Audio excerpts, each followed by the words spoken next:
Quem de vocês gostam de paz? Vocês gostam de paz? Eu gosto.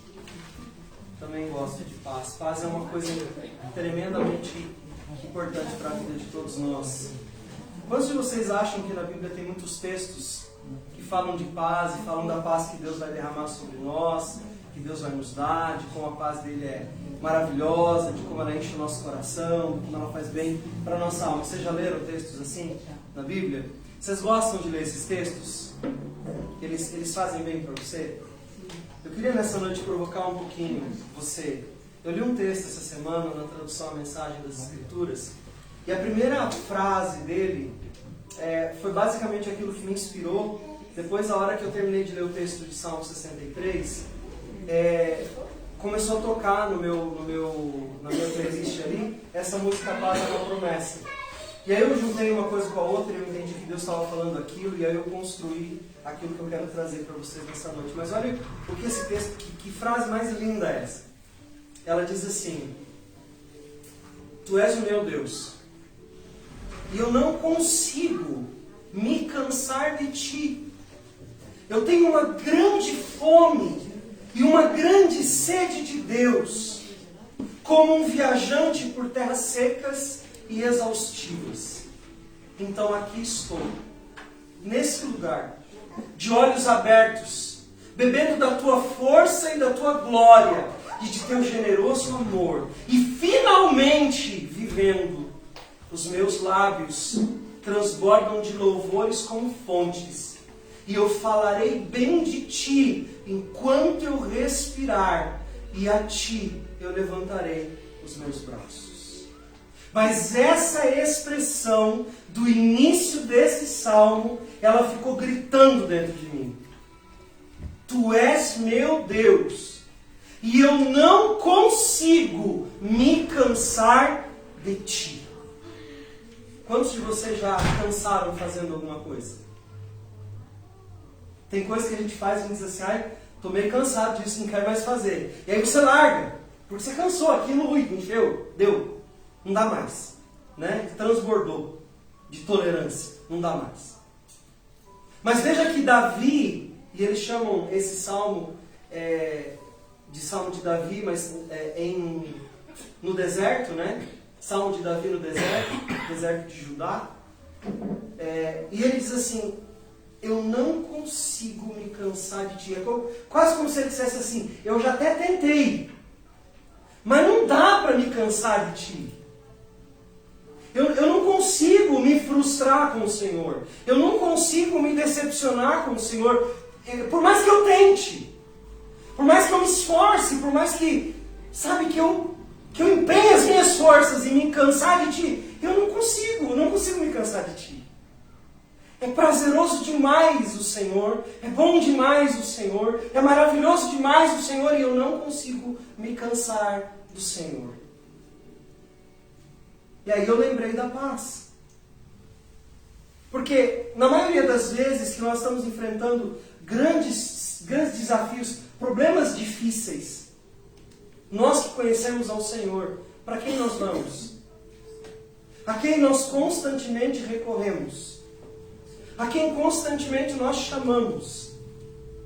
E tem um texto de Isaías que ele fala sobre a intercessão de Israel. E ele diz assim: Israel, sobre os teus muros eu pus guardas, e nem de dia e nem de noite eles cessam de clamar pela salvação do seu povo. Então a Bíblia está relatando que Deus diz assim: eu botei intercessores lá e eles não se cansam. Eles estão clamando o tempo inteiro, eles estão me chamando toda hora, eles estão me provocando, eles estão me trazendo para perto deles o tempo inteiro. E é como se Deus dissesse assim: e eu curto muito tudo isso. Eu gosto dessa gente que não cansa de me chamar, de estar perto de mim e de comungar comigo a minha presença e de me trazer para perto nos momentos difíceis e também nos momentos felizes, nos tão bons momentos e nos não tão bons momentos, porque esse povo é meu e eles me chamam o tempo inteiro. Quem é pai e mãe, às vezes, cansa de tanto que o filho chama, não cansa? Vocês já disseram assim, ai, pelo amor de Deus, para um pouco. E as mães mais antigas ainda diziam assim, se o nome de mãe gastasse, o meu já estava gasto. De tanto que os filhos chamam. E pra gente às vezes enfada. E veja que a Bíblia está dizendo que Davi, ele não se cansava de chamar Deus. Você acha que os filhos cansam de chamar pai e mãe? Porque se cansassem eles paravam, né? E eles persistem. E eles ficam pai, pai, pai, mãe, mãe, mãe. E eles chamam, eles chamam, eles chamam, eles chamam. Por quê? Porque o pai para eles ocupa, a mãe para eles ocupa um lugar essencial na vida. E Deus, Ele ocupa um lugar essencial na nossa vida. E a Bíblia diz que Ele vai dar para nós exatamente aquilo que nós imaginamos. E o nosso futuro será um futuro de paz. E aí eu gosto muito dessas coisas, né? Essa música que a gente cantou por último, ela diz, a paz é uma promessa. E eu sei que você não vai mentir. Seguro estou. E eu me lembrarei. Veja, ele não diz que ele vai lembrar Deus, que Deus prometeu para ele a paz. Ele está dizendo, eu vou me lembrar, eu vou lembrar a mim, que Deus me prometeu, que eu vou ter paz. E que eu estou seguro nessa promessa, porque se ele prometeu, o que Deus disse sobre o que ele promete? Que eu sou fiel para cumprir. Ou seja, você pode acreditar que se eu falei, eu vou fazer. E não tem sombra de dúvida de que eu vou fazer aquilo que eu prometi que eu ia fazer. E eu prometi para vocês paz. E essa paz eu vou dar a vocês. E a paz na língua hebraica é shalom. E shalom significa muito mais do que nós achamos que entendemos. Shalom na língua hebraica tem um significado poderosíssimo. Shalom significa estar completo. Shalom significa estar pleno. É aquele que não precisa de absolutamente mais nada, porque já tem tudo que precisa e deseja. Então está shalom, está completo. E eu queria que você guardasse o que significa paz. Paz é estar completo. Paz é estar completo. Diga comigo, paz, na Bíblia, significa estar completo. Sabe, a Bíblia diz muitas palavras que a gente tem que estudar. A gente tem que ir atrás, a gente tem que ser função, a gente tem que ser pesquisador, a gente tem que ser persistente, a gente tem que ser curioso, a gente tem que ser animado nessa busca. E hoje está fácil. Está muito fácil descobrir o que a Bíblia está dizendo sobre um texto. Porque tem muitos recursos que você pode buscar. Tem muitos recursos que você pode ir atrás e é fácil de encontrar na internet de grátis. 0800. Você vai lá e está lá. Tem muita coisa ruim, mas tem muita coisa boa também. E nós, como filhos e filhas de Deus, nós temos a sabedoria que vem do alto e se revela a nós nesse caminho de busca. Então, nós temos que buscar, nós temos que ir atrás desse conhecimento. Então, shalom, dentro de seu significado maior, dentro de seu significado mais amplo, significa estar completo. E tendo isso em mente, e tendo em mente que nós não nos cansamos de estar com Ele, de amá-lo, de estar na presença dEle, é que eu gostaria de começar a falar sobre essa canção. E eu quero desmembrar ela em alguns pedaços para a gente entender o que significa esse não se cansar de Deus e essa plenitude que é ser completo. Isso vai trazer algo novo para a nossa vida. A canção diz em alguma parte dela assim: quando o mar tentar me encobrir e parecer que eu vou afundar, eu me lembrarei. Você lembra de algum texto bíblico com esse contexto? Você lembra? Eu lembrei de dois. O primeiro que eu lembrei é de quando Jesus está dormindo no barco. E o barco está indo a pino, ou seja, o barco está quase afundando. Está dando indícios de que vai para o fundo. E no barco não tem só Jesus. No barco tem outras pessoas. E sabe, há uma diversidade de atitudes que a gente pode ter no momento de dificuldade. E cada pessoa age no momento de dificuldade e tristeza de um jeito. Tem gente que sai correndo, tem gente que fica desesperado e começa a gritar, tem gente que começa a brigar com o outro porque viu, eu não queria vir nessa viagem que você me trouxe. Tem gente que fica quietinho só orando, entregando sua alma e seu espírito para Deus, porque logo vai morrer mesmo. Tem aquele que fica tentando achar onde é que está o bote do salva-vida, que tinha que ter, porque já diz a norma de segurança, e esse irresponsável desse comandante desse barco. O outro que fica se culpando, onde é que eu estava com a cabeça quando eu vim dentro dessa banheira flutuante. Né? Tem os que gritam. Mas tem um Jesus ali, que está fazendo uma coisa que é incomum. Enquanto todo mundo está gritando, o que Jesus está fazendo? Dormindo. Só que a Bíblia diz uma coisa bem mais interessante. A Bíblia diz que Jesus estava dormindo em completa paz. Que Jesus estava dormindo em completo. Que Jesus estava completo. Completo em que sentido? Todo mundo estava com suas metades, com seus pares. Todo mundo estava com seus pedaços.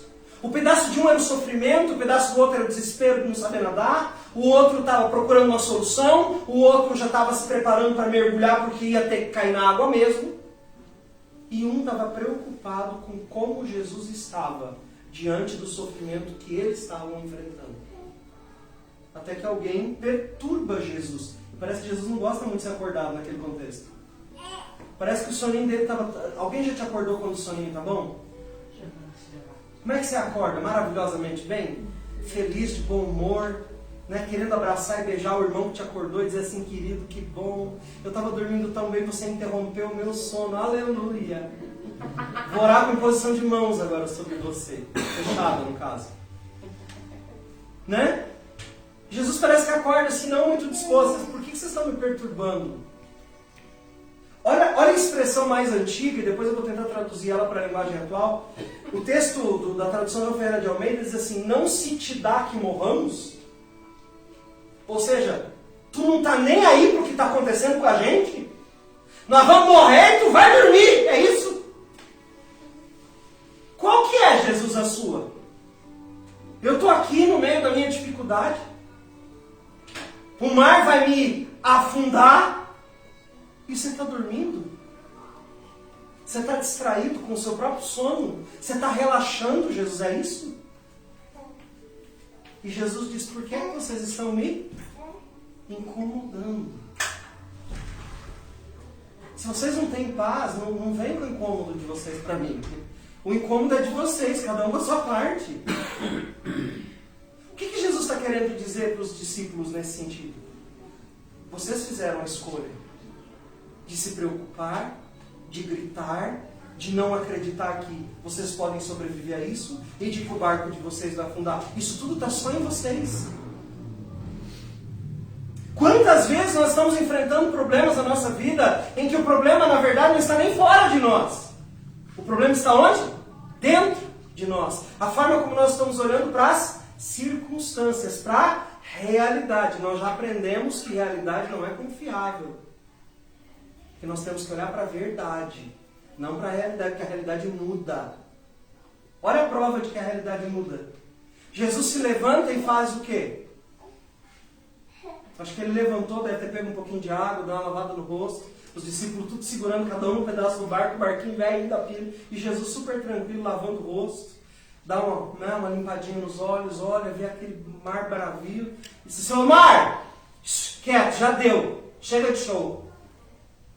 Aí ele olha para o vento e diz, você também, para com o barulho. Deu. E a Bíblia diz que naquele mesmo, ou seja, não foi acalmando até ficar tranquilo. Não, gente. A Bíblia diz que imediatamente, veja que interessante, os ventos ouviram a sua voz e o mar lhe obedeceu.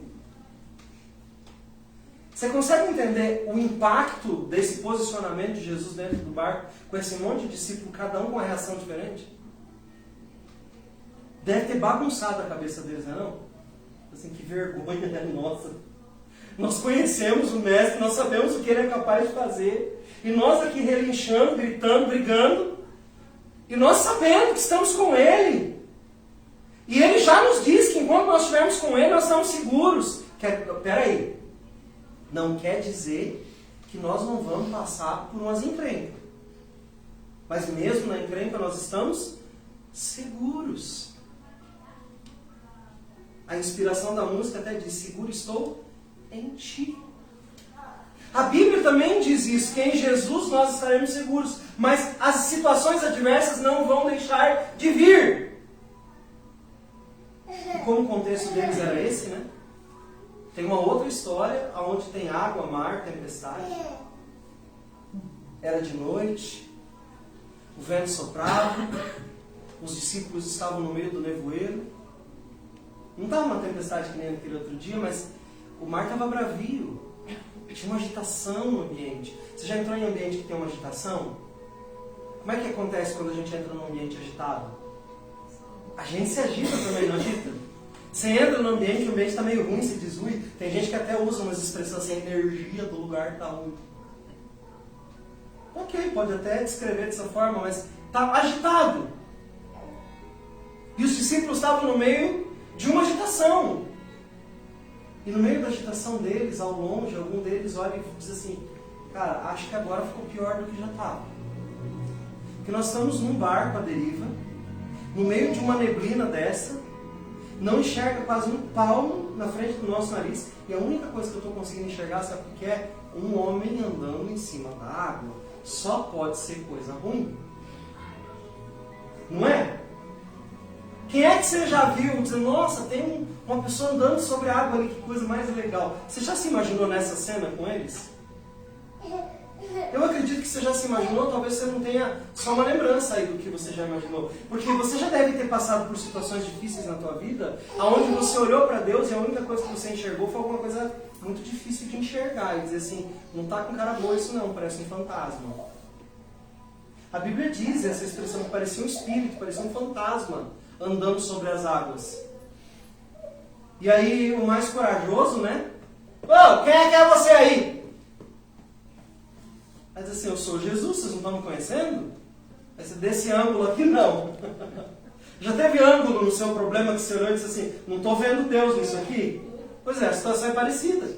Não estou vendo Deus aqui. Não estou vendo Jesus aqui. E aí de repente o Pedro, né? O Pedro, sempre o Pedro, diz assim, então se é o Senhor mesmo, diga que eu vá até o Senhor e eu vou. E se for o Senhor, não vai acontecer nada comigo. E o Senhor diz para ele, pode vir. E aí a Bíblia diz que o Pedro foi. E o que acontece com Pedro no meio desse caminho? O Pedro sente um vento. O que tem de estranho sentir um vento no meio do mar? Aí você diz para mim, não sei, andando sobre as águas talvez seja estranho. Estava tudo estranho naquele cenário. Mas o Pedro teve uma atitude ousada de sair do lugar onde todos estavam para encontrar com Jesus.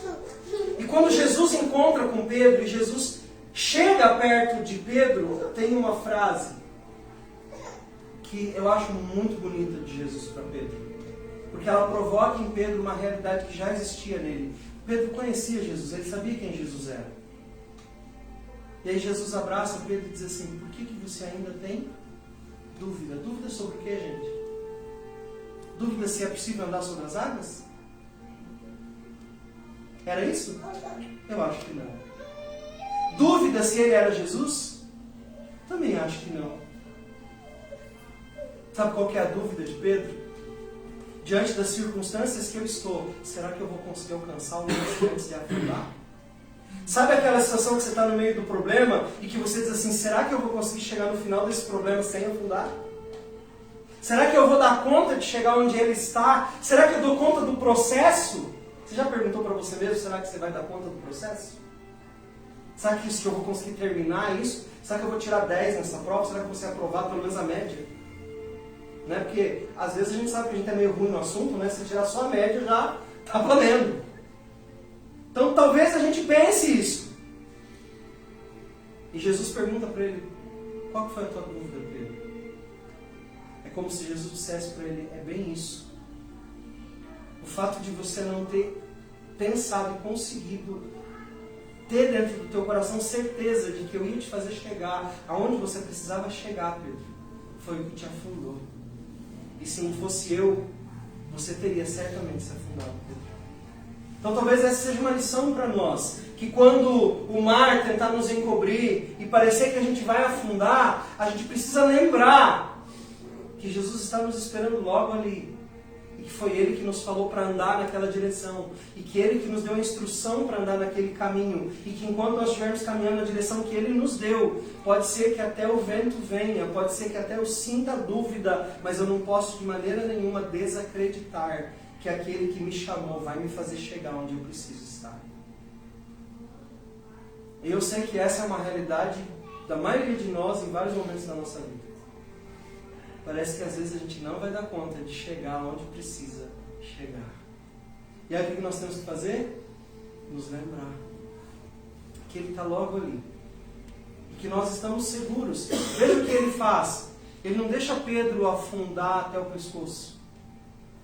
Mas a Bíblia diz que quando Pedro começou a afundar, Jesus o tomou pela mão e o trouxe. Quando Ele percebe que você não está dando conta, Ele não vai deixar você sofrer só para você aprender. Esse não é Deus. Ele vai estender a mão, te segurar e te tirar daquela posição que você tomou para você seguir o teu caminho e encontrar-se com Ele. Porque o interesse de Jesus não era que Pedro aprendesse a nadar. Não era que Pedro aprendesse a andar sobre as águas. É que Pedro não esquecesse daquilo que ele já tinha ensinado. Enquanto você estiver perto de mim, Pedro, você vai poder qualquer coisa que você imaginar na sua mente é possível. Tudo que eu preciso é que você esteja perto. Tudo que eu preciso é que você se lembre de quem eu sou. Que você não me confunda com os fantasmas da sua vida. Que você não olhe para mim com medo da tempestade, mas que você olhe vindo à minha direção, porque você sabe que sou eu que estou te esperando, Pedro. E aí você vai estar seguro. E aí você vai ver que eu vou estar logo ali para te encontrar. Essa é a primeira lição que eu tirei. A segunda lição foi que se a escuridão quiser me abraçar e a esperança eu parecer perder, eu me lembrarei. Aqui eu lembrei de uma história de escuridão que até Jesus tem uma reação inesperada diante dessa história. Jesus está em uma cidade e de repente em Betânia, Beit Ani, a casa do pequeno eu em hebraico, Betânia, Beit Ani, a casa do pequeno eu. Nessa casa do pequeno eu mora uma família que Jesus gostava muito. Lá tinha uma mulher chamada Marta, uma mulher chamada Maria e um homem chamado Lázaro.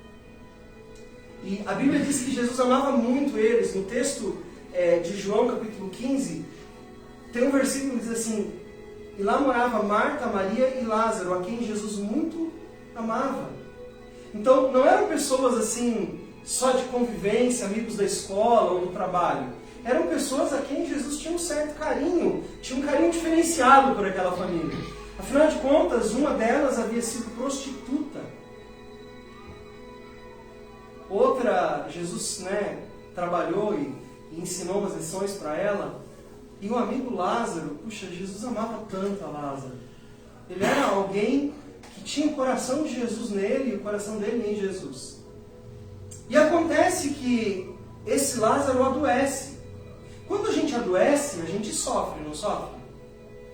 Fica com dor no corpo, sei lá que doença que o Lázaro tinha, né? Às vezes fica com o estômago desarranjado, às vezes fica com dor de cabeça. Quem de vocês já sofreu dor de cabeça alguma vez na vida? Aquelas dores de cabeça assim de campainha de sino de igreja, né? É horrível, não é? E aí dor de cabeça, talvez vômito, fraqueza no corpo, febre. E foi adoecendo Lázaro. E de repente os irmãos começaram a ficar preocupados. Olha, do jeito que está indo, Lázaro vai morrer. Acho melhor a gente chamar quem?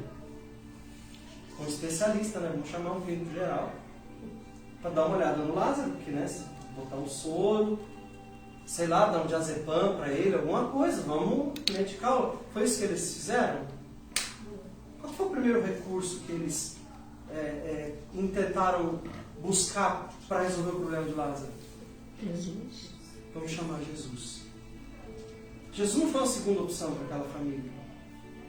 E veja que a família de Lázaro não era uma família querida só por Jesus. Porque quando Lázaro morre, a Bíblia relata que havia uma multidão de judeus chorando a morte de Lázaro. Então Lázaro não era querido só por Jesus. A família de Lázaro não era querida só por Jesus. Era uma família querida por bastante gente. De repente, o que acontece com o pobre do Lázaro? Ele morre. E Jesus não chega. Alguém chega e diz para Jesus, Jesus depois, 3 dias Jesus está chegando, o cara estava no UTI já, e Jesus, daqui a pouco eu vou lá ver ele. E quando chega daqui a pouco, ele já está morto, e alguém vem avisar Jesus. E Jesus, Lázaro já foi. Jesus disse, não, ele está só dormindo. Não, Senhor, eu sei que ele está só dormindo, e que ele vai ressuscitar no grande dia. Ou seja, eu sei que ele já morreu, mas ele vai ressuscitar. A gente está ligado nos Paranauê aí de que ele vai ressuscitar uma hora. Mas na verdade não era isso. Eles sabiam que Lázaro havia morrido. Já estava enterrado há 3 dias. Segundo a cultura judaica, 3 dias a alma fica perto do corpo. Depois de 3 dias é que a alma vai. Daí não tem como a pessoa viver de novo. Até 3 dias não podia ressuscitar. Mas já passou. O limite já deu. E Jesus chega depois do limite ultrapassado. Jesus chega naquele lugar e a Bíblia diz que Lázaro era uma pessoa a quem Jesus amava muito. E onde é que estava o corpo de Lázaro? Dentro de uma sepultura, que era numa caverna. Cavernas são lugares claros? São lugares escuros, né?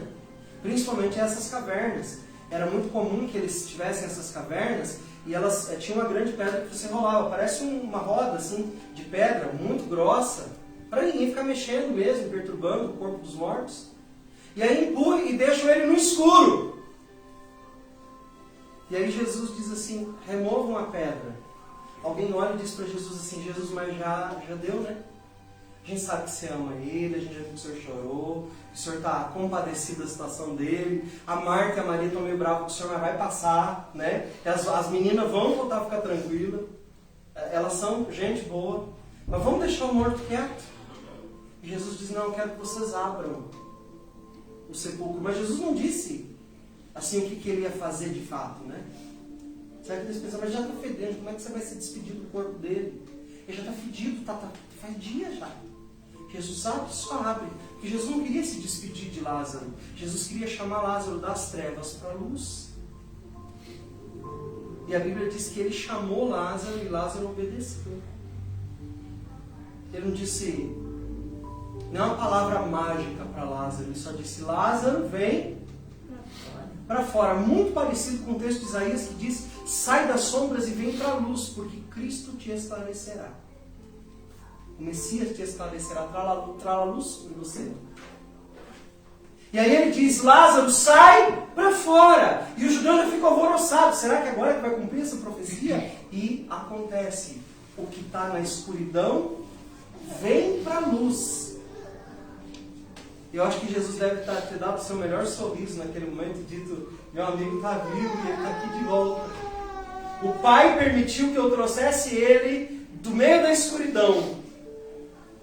E sabe, isso nos faz lembrar que mesmo que para nós já tenha acabado, que mesmo que para nós já não tenha mais sentido, que mesmo que para nós já não tenha o que fazer, que mesmo que para nós a circunstância já tenha sido finalizada, Deus sabe exatamente o tempo certo de tratar conosco e nos trazer para a luz. Provavelmente o Lázaro já estava descansadinho no colo, nos braços do pai. E o pai deve ter dito para Lázaro, Lázaro, tem alguém chamando por você lá e eu não posso negar esse pedido. Eu sinto muito, mas a sua hora não chegou ainda, você vai ter que voltar, menino. Senhor, mas eu já estou aqui no gozo, eu já estou aqui na glória. Ele disse, não é a hora sua ainda. O meu filho está te chamando lá, meu filho te ama demais. E eu quero que você volta lá, Lázaro, você vai tomar uma xícara de café com ele e fala para ele que você me viu, que nós somos próximos, que nós somos íntimos, porque o meu filho está lá para comandar a história. E ele está dizendo que é hora de você voltar. E a Bíblia diz que o Lázaro volta, ela não diz quanto tempo mais ele vive. Mas eu acho que aquele dia deve ter sido um dia de uma festa muito gostosa na casa de Lázaro. Eu acho que os mesmos judeus que estavam lá chorando devem ter se alegrado muito. E para mim isso é uma lição não só da ressurreição, que é uma coisa maravilhosa, mas do como uma comunidade deve viver. Chorar no momento de chorar, mas também se alegrar quando passar o momento de chorar. E viver junto experiências daqueles que estão caminhando em Cristo. Daqueles que estão crendo no Deus que faz milagres. Daqueles que estão sabendo que, por mais difíceis que sejam os processos, vale a pena se a gente viver junto os processos. Se a gente não se abandonar e não abandonar os nossos irmãos nos processos a que somos submetidos. Para que chegando no final, nós possamos celebrar juntos, porque nós vencemos juntos aqueles desafios que tínhamos para enfrentar. E eles celebram como família. Que família abençoada foi a família de Lázaro. E aí eu lembro, pensando nesse texto de Lázaro, que às vezes a gente tem a impressão de que Deus está demorando demais, não é? Vocês não têm essa impressão às vezes? Você não tem uma situação às vezes que está na sua vida se arrastando por bastante tempo? E aí você diz assim, mas isso aqui Deus já podia ter resolvido para mim, né? Isso aqui já faz muito tempo que Deus está postergando resolver. E talvez Deus esteja dizendo para você, você é meu amigo, eu amo você. E por mais que fechem a tampa da sepultura, para você, eu não cheguei fora do tempo. Eu estou trabalhando em você. Então ele é aquele que nos chama da escuridão. E por último, você tem um nome que lança fora o medo. 1 João 4,8. E eu nunca tinha feito. Quem era João? Quem era João? Oi? Pode? Quem era João? Um discípulo. Como que ele era conhecido? Oi? O amado. O João é o amorzinho. O João é o coração daquela equipe de discípulos. O João é o cardio do discipulado de Cristo. O João é aquele ligado com o sentimento, é aquele que reclina no peito, é aquele que abraça Jesus, é aquele que está íntimo, é aquele que é onde Jesus está e quer estar. E João é aquele que tem a essência do Salmo 63, versículo 1. Tu és o meu Deus, eu não me canso de ti. O João não cansava de Jesus. O João era aquele discípulo incansável do amor, da comunhão, da intimidade, da profundidade de quem Jesus é. E é de João que sai a pérola. No amor não há medo. O perfeito amor expulsa o medo. Olha o que o discípulo amado aprendeu. Amando e sendo amado. Que no amor não tem espaço para o medo. E que se tenha medo, então não está aperfeiçoado no amor. Ou seja, tem que melhorar a qualidade desse amor que você sente e que você recebeu. Porque tem alguma coisa aí que não está de acordo nesse amor, que está te fazendo sentir medo. E aí ele é desafiador para nós. Porque o amor lança fora o medo. Então quando você sentir medo, você precisa tomar uma dose maior de amor. Que tipo de amor? O amor de Deus, que é derramado em Jesus, através do Espírito Santo, no nosso coração, e que nos conforta, que nos fortalece, que nos faz ter outro tipo de sentimento, que não o medo. Porque o verdadeiro amor lança fora todo o medo. Mas para fazer isso, a gente tem que estar vivendo em circunstâncias que nos desafiem, através do medo, a vivermos o amor. Quantos de vocês gostam de passar medo na vida? Eu lembro, uma vez, eu fui posar numa casa de uma pessoa, eu era novo ainda, tinha um menino, um guri, e chegamos na casa dessa pessoa, e aí eles foram assistir um filme à noite. E chamava-se O Bebê de Rosemary. O filho do demônio. Né? Bem isso mesmo. E eu lá, né? Eu já sou homem. Vou assistir também junto esse filme. Tem certeza? Acostumado. Sentei e assisti. Se eu fosse você, eu não assistia nunca esses filmes. Isso aí não presta pra nada, não é bom pra ninguém. Quem disse que eu conseguia dormir depois? Eu virava para um lado, tinha o bebê da Rosemary, do outro lado tinha a Rosemary, do outro lado tinha o pai do bebê da Rosemary. Sabe, a vida ficou uma Rosemary só. Foi a noite que eu não consegui dormir, de medo. Medo. Vira. De medo. E aquele medo não passava de jeito nenhum. Coisa triste é viver com medo. Não é? Mas não só medo do terror. Medo de que não dê certo. Medo de que eu não consiga. Medo de que eu não tenho o que é preciso para que tal coisa aconteça, para que tal coisa se resolva. Medo de que tudo aquilo que é um propósito não se cumpra.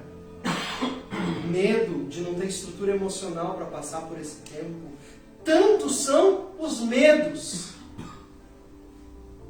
E sabe, foi o mesmo João que escreveu que o verdadeiro amor lança fora todo medo, que no momento da chamada de Jesus para seguir a Ele, estava se relacionando com seu pai e com seu irmão, e consertando as redes. E você já viu essa pregação há 2 semanas atrás. Era ele que estava preocupado com os nós dos relacionamentos.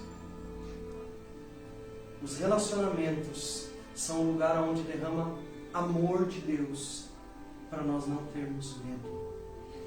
Esse é o projeto de Deus. E nós temos que fazer com que as nossas relações aqui na igreja, local, no mundo e na nossa casa, sejam relacionamentos onde o amor de Deus seja derramado, para lançar fora o medo do coração daqueles que estão à nossa volta. Porque o verdadeiro amor lança fora todo medo. Mas lembra desses 3 aspectos do que eu trouxe hoje?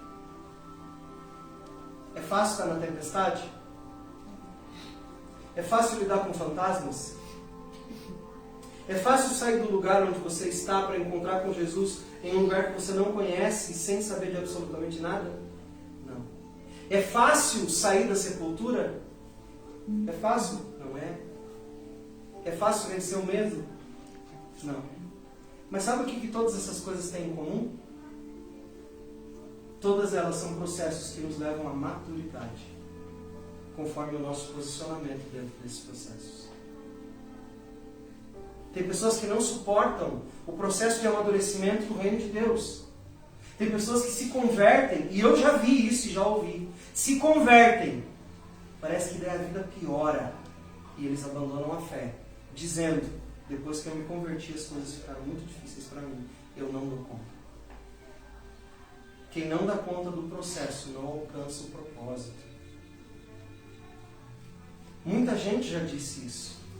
E é uma grande verdade do ponto de vista bíblico. Se Abraão não tivesse obedecido a Deus e saído de sua terra para ir para onde Deus o mandou, provavelmente o que teria acontecido com ele? Muitas coisas, menos a que a gente lê na Bíblia. Certo? Se os discípulos não tivessem obedecido ao chamado de Jesus, eles seriam discípulos? Provavelmente não. Sabe, Deus não está fazendo o que Ele está fazendo na sua vida, ainda que seja difícil, porque Ele não gosta de você. Deus não está deixando você passar pelo que você está passando, porque Ele não quer que você viva feliz. Deus não é um feitor que está lá só para castigar você toda vez que você erra e permitir que você passe por processos tão difíceis e dolorosos e infindáveis, porque alguns processos são longos mesmo, porque Ele não gosta de você, ou porque Ele não ouviu o seu clamor, ou porque Ele estava dormindo na polpa do barco. Não. Deus, de maneira nenhuma, desistiu de nós. Mas aí vem a chave para entendermos tudo isso. A Bíblia diz assim, que algum processo está acontecendo dentro de nós para que nós possamos atingir a perfeição, a estatura do varão perfeito, que é Cristo. As coisas estão acontecendo na nossa vida, como diz Paulo, para que Cristo seja formado em nós. E Paulo ainda diz uma coisa mais interessante ainda. Ele diz assim, na medida que você foi consolado, você cria uma capacidade de também consolar. Ou seja, na medida que você foi experimentado, na medida que você viveu o processo, na medida que você caminhou o caminho, você vai se tornar capaz de ajudar outros a caminhar nesse caminho por causa do caminho que você já trilhou, por causa da dor que você já venceu, por causa da tristeza que você já passou, por causa do medo que você já venceu, por causa das trevas que você já saiu, por causa da angústia que você estava quando ninguém podia resolver o seu problema e a sua circunstância. Por isso, por essas coisas, que aí vem a chave. Paulo diz assim, eu já passei fome, mas eu também já comi muito bem. Eu já tive um palácio para morar, mas eu também sei o que é dormir ao relento. Eu já tive um nome, mas agora eu não tenho mais um nome. Eu já fui reconhecido nos lugares mais altos, mas hoje eu sou reconhecido como alguém nos lugares mais baixos.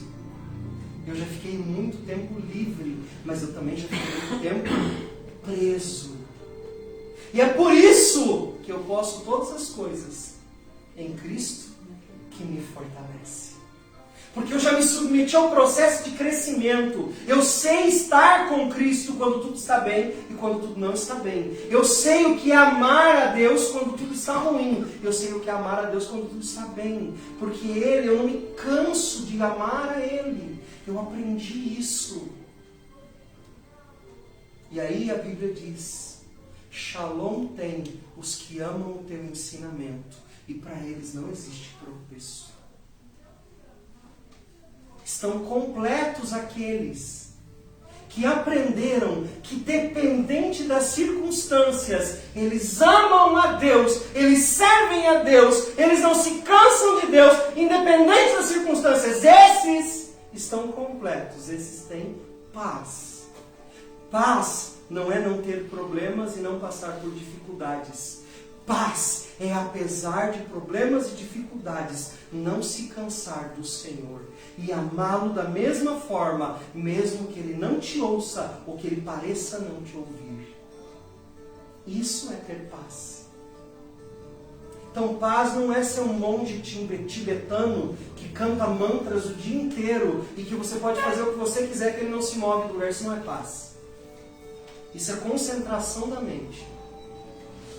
Paz é passar pelo processo, é chorar, é sentir o desespero, a dor, mas no final sempre voltar ao mesmo lugar, aonde repousa o descanso em Deus e dizer, Deus, eu não estou entendendo nada, está tudo bagunçado, minha vida virou do avesso, eu estou sofrendo, eu não tenho solução para o problema, mas eu continuo amando o Senhor e eu continuo no mesmo lugar, aqui esperando, porque eu sei que o Senhor não me deixou.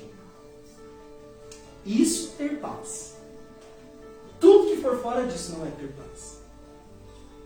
Ter paz é estar no mesmo lugar de adoração e de amor a Deus quando tudo está fora do lugar.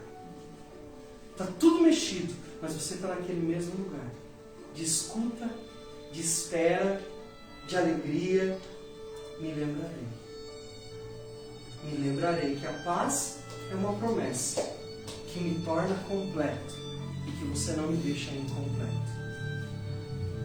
A Bíblia fala tantas outras coisas que eu poderia trazer, mas eu acho que não precisa. Estar completo significa isso.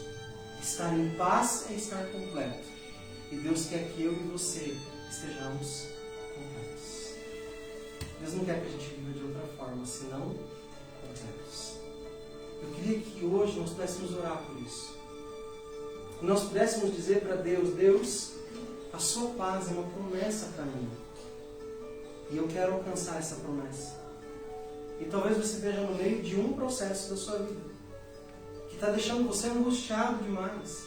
Está deixando você triste, desmotivado. Talvez até cansado de tanto trilhar esse caminho. Pois é. Sabe quando o caminho fica ruim? Quando a gente está mais ligado no veículo do que na paisagem. Porque se você olha para a paisagem durante a viagem, tem bastante coisa que muda dentro de você. Eu lembro da viagem que nós fizemos com família. Eu queria ir e voltar na janela.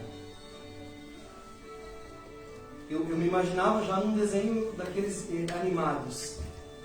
Sabe aqueles desenhos que os super-heróis vão furando as nuvens? Que faz aquele...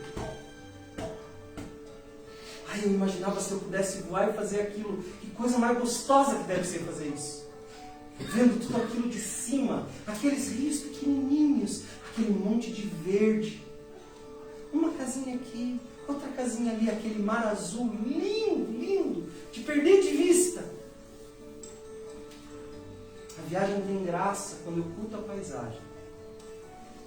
Porque senão eu vou dormir e vou perder a viagem. Eu só vou alcançar o destino, mas eu vou perder a viagem. O Evangelho não se trata de alcançar o destino. O Evangelho se trata também de curtir a paisagem. De olhar pela janela da fé. De saber que Deus não mudou. De que as coisas podem estar difíceis, mas que elas vão melhorar. Sim, pode estar demorando e às vezes demora mesmo. Eu também não queria que demorasse. Mas demora. Só que eu aí lembro que eu estou na viagem. Que existe um Deus que preparou um caminho para mim. E nesse caminho eu estou seguro. Porque eu bem sei os pensamentos que tenho acerca de vós. Pensamentos de shalom e não de guerra. Para que vocês alcancem o fim que vocês desejam. Pensamentos de estarem completos. Sabe? Aquilo que Paulo pediu.